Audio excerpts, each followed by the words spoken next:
ఓం నమః శివాయ శ్రీమాత్రే నమః. ఈ షార్ట్ వీడియోలో చాలామంది అడుగుతున్నారు, గురువుగారు అందరూ మాకు అనుకూలంగా ఉండాలి, సర్వజనులు మాకు అనుకూలంగా ఉండాలి, వాళ్ళంతా మాకు ఆకర్షింపబడాలి, తంత్రంలో తేలికైన మార్గం ఉంది. ఏంటంటే సర్వజనులు వశం కావడానికి బెల్లం, మన కుంది బెల్లం దొరుకుతుంది కదా, దాన్ని చక్కగా చాకుతో ఒక శివలింగ ఆకులు తయారు చేసుకోండి. తర్వాత ధూపదీప నైవేద్యాలు సమర్పించి పూజ చేయండి. దగ్గరలో ఎక్కడైనా నదిలో ఉంటే నదిలో నిమజ్జనం చేయండి, లేదా చీమలకి ఆహారంగా పెట్టండి.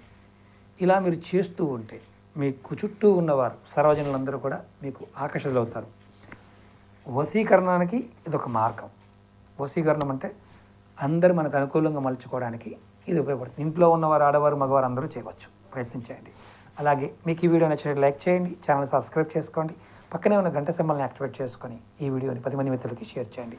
ఓం నమః శివాయ శ్రీమాత్రే నమః.